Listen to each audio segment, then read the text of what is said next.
US releases images of helicopter crash site where Wigwe died. UK places 20 million naira bounty on two wanted kidnapped kingpins.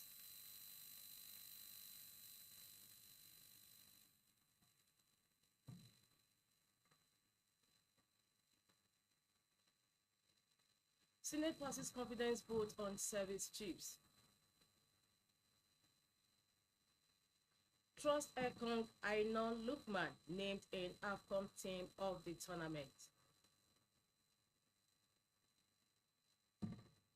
Welcome to News at 4. My name is Winifred Wigwe. Now the news in full. US releases images of helicopter crash site where Wigwe died. The National Transportation Safety Board, NTSB of the United States, has released images of the site where the helicopter carrying Access Holdings Group Chief Executive Officer Herbert Wigwe and 5 others crashed last Friday. The Airbus EC130 helicopter crashed close to the California-Nevada border near Halloran Springs, killing Wigwe, his wife Doreen, their son Chizi Wigwe, and former chairman of Nigerian Exchange Group, NGS, Abimbola Ogunbanjo. Wigwe places 20 million naira bounty on 2 wanted kidnapped the kingpins. The Minister of Federal Capital Territory, Chizi Wigwe, has placed a 20 million naira bounty on 2 suspected terrorists responsible for attacking and kidnapping 2 defense staff at an army estate in Abuja. The suspects, Dahiru Adamu and Abu Ibrahim, both from Niger State, were also part of the group that killed a district head in Abuja and other kidnappings in Kabusa, Kutu, and other villages within the FCT. The minister warned that since the criminals have refused to allow Abuja's citizens sleep, they will also not sleep, even as he charged the FCT Commissioner of Police, Ben Igwe, to go all out against the criminals. Senate passes confidence vote on service chiefs. After 10 hours of closed-door meeting with the service chiefs, the Nigerian Senate has passed a vote of confidence on them, stating that Nigeria will soon heave a sigh of relief on the insecurity ravaging the country. The Senate went into a closed-door meeting with the service chiefs, National Security Advisor, and some ministers at about 12:50 p.m. on Tuesday and ended the session a few minutes to 10 p.m. when the Senate spokesman, Yemi Adaramoju, briefed journalists on the outcome of the marathon meeting. The meeting followed an earlier one, penultimate Tuesday, which was adjourned and expanded to include ministers in charge of the nation's security and the Minister of Finance, Wale Eji. Briefing journalists after the 10-hour meeting with the service chiefs and select ministers, Senate spokesman Adaramoju said the legislators listened to the service chiefs and we are sure that Nigeria will soon be safe. He said they will also invite the Attorney General of the Federation and Minister of Justice, Lateef Fagbemi, to ensure speedy trial of suspected criminals. Buhari's signature on withdrawal of $6.2 million from CBN fake. The second prosecution witness in the ongoing trial of a former governor of Central Bank of Nigeria, Godwin Emefiele, Boss Mustapha, on Tuesday told Justice Hamza Muazu of the Federal Capital Territory High Court, Maitama Abuja, that neither former President Muhammadu Buhari nor himself raised a memo directing the Apex Bank to pay the sum of $6.230 million in cash for international election observers in the last 2023 general election. Mustapha told the court that he never came across anything about the transaction while he was serving as the Secretary of the Government of the Federation, SGF, until he left office on May 29, 2023. Continuing, Mustapha faulted the correspondence Emefiele claimed came from the president's office with a reference number, pointing out that once a correspondence has the president's seal, there is no need for a reference number because the seal is the authority. I have looked at it, read it, and the Federal Executive Council's decisions are not transmitted by letters, but through extracts after conclusions were adopted. My Lord, I am a custodian of all records. Therefore, the president cannot give me the records, and in all my years in service, I have never heard the term special appropriation provision that is referred to here. In all the correspondence I have received from my principal, it has never ended with please accept the assurance of my highest regard. I am his subordinate, so nothing of such would emanate. And lastly, my Lord, the Nigerian government has nothing to do with financing foreign observers. I know for a fact because I managed 2 elections, so the responsibility of such lies with INEC, he said. Asked by the prosecution counsel Rotimi Oyedepo in respect of exhibit PD7, which states that it was 187th FEC meeting that held on January 18, 2023, Mustapha affirmed that a FEC meeting held, but it was not 179th session, but rather first meeting of the year because it was January. Justice Muazu adjourned the matter till March 7, 11, and 25, 2024 for continuation of trial. 57.19% score credit in 5 subjects as WAEC releases 2023 WASC results. Nigeria's office of the West African Examinations Council WAEC on Tuesday evening released the results of the West African Senior School Certificate Examination WASC for private candidates 2023 second series.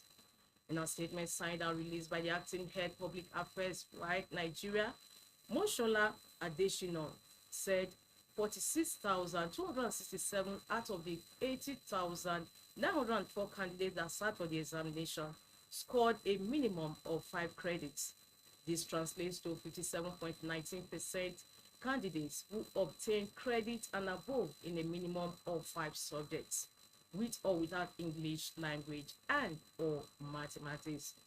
35,830 candidates representing 44.29% obtained credit and above in a minimum of 5 subjects, including English language and mathematics. The regional examination body management urged candidates to check their results by visiting www.waecdirect.org and ascertain their status before visiting the digital certificate platform to access the digital copies of their certificates, which have been released with their results. Candidates may also be required to apply for the printing of the hard copies of their certificates online through the WAEC certificate request portal. UK-Nigeria signed landmark partnership to boost trade investment. United Kingdom UK has signed an enhanced trade and investment partnership ETIP with Nigeria to boost trade and investment between the 2 countries and unlock new opportunities for business in both countries. According to a statement issued by the Senior Press and Public Affairs Officer of the British Deputy High Commission in Lagos, Ndidi Amaka Eze, the UK Secretary of State Kemi Badenoch signed the ETIP alongside her Nigerian counterpart, Trade Minister Doris Uzoka Anite, in Abuja on Tuesday. ETIP is the first in the UK. This is the first the UK has signed with an African country and is designed to grow the UK and Nigeria's already thriving trading relationship, which totaled £7 billion in 2023, the statement said. This arrangement will pave the way for opportunities in sectors crucial to both economies, such as finance and legal services, as well as foster new collaboration in innovative areas like the creative industry. The visit by Secretary of State comes a week ahead of a UK government-led fashion and beauty trade delegation to Nigeria. Reps reject bill to make first-degree compulsory contesting election. The House of Representatives on Tuesday stepped down a bill seeking to review upward the required education qualification for some elective offices in the country, to a minimum of university degree or its equivalent. Sponsored by the Deputy Whip, Honorable Omowumi Onanuga, the Constitution Alteration Bill was stepped down by the leave of the House after extensive debate on its merits and demerits. The proposed legislation was titled A Bill for an Act to Alter the 1999 Constitution of the Federal Republic of Nigeria as amended in quote to change the educational qualification for elections into certain political offices and for related matters. In a lead debate on the general principles of the bill, Onanuga insisted that all the political offices affected by the proposed amendment are very strategic in their own right, calling on the House to look critically into the educational qualification of political office holders.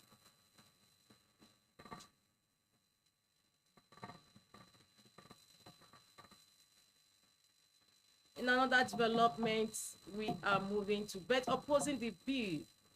The minority whip of the House, Aliu Madaki, NNPP Kano, said the leadership quality and ability of a political office holder is not determined by his or her level of education, but commitment to service.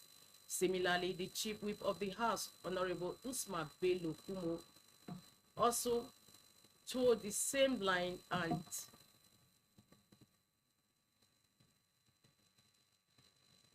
declared that the bill should not see the light of the day as it was against the democratic doctrine of popular participation, while the constitutional provision for school certificate or its equivalent be allowed to stand.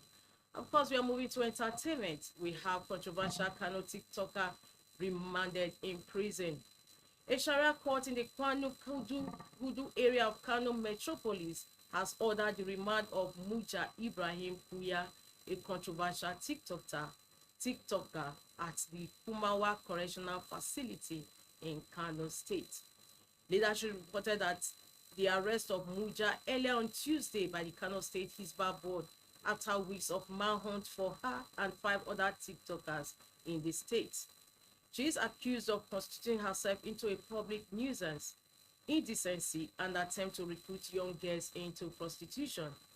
Consequently, the court ordered that she be remanded until it reconvenes on February 27, 2024. Leadership, however, gathered that Muja vehemently denied all charges against her during her appearance in court.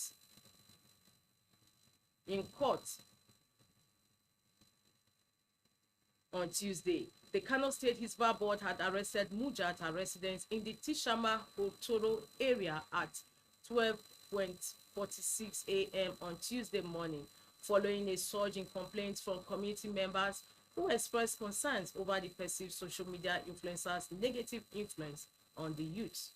Muja had recently posted a video on TikTok claiming to exert control over all prostitutes in Kano State, asserting that they would all bow to her. The development marks Muja Kunya's second collision with the law and running battle with Sharia police, otherwise known as Hisbah. She was briefly detained in February 2023 in relation to a contentious social media content, which earned her a lighter sentence of community service. Other TikTokers on Hisbah's radar along with Muja were Abubakar Ibrahim, G Fresh, Saidia Haruna, Ashiru Idris, Umi Shakira, and Hassan Makeup. We move over to sports. On sports, we have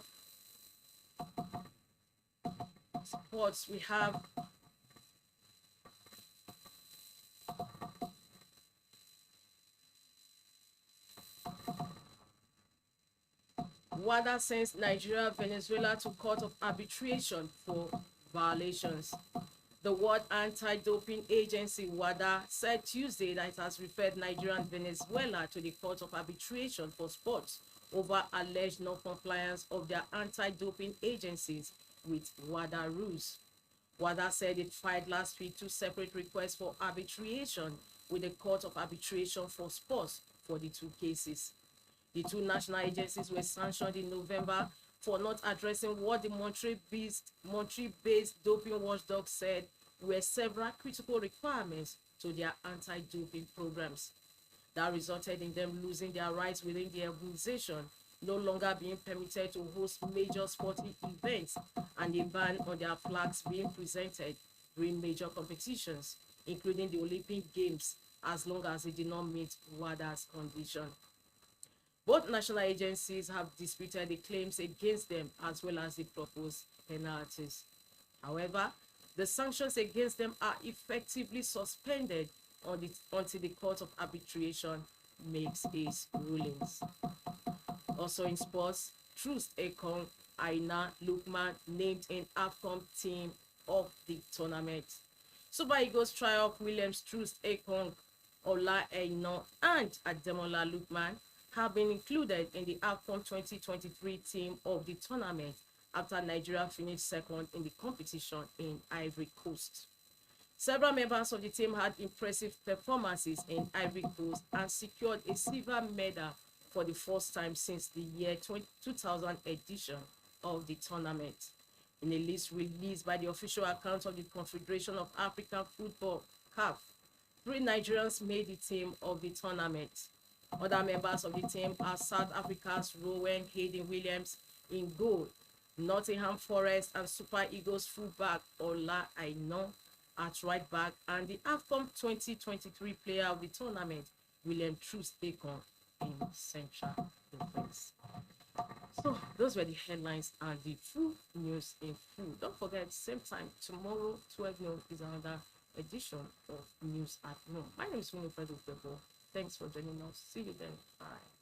Thank you for watching. For sponsorship and advert placements, please contact 080-3688-6158.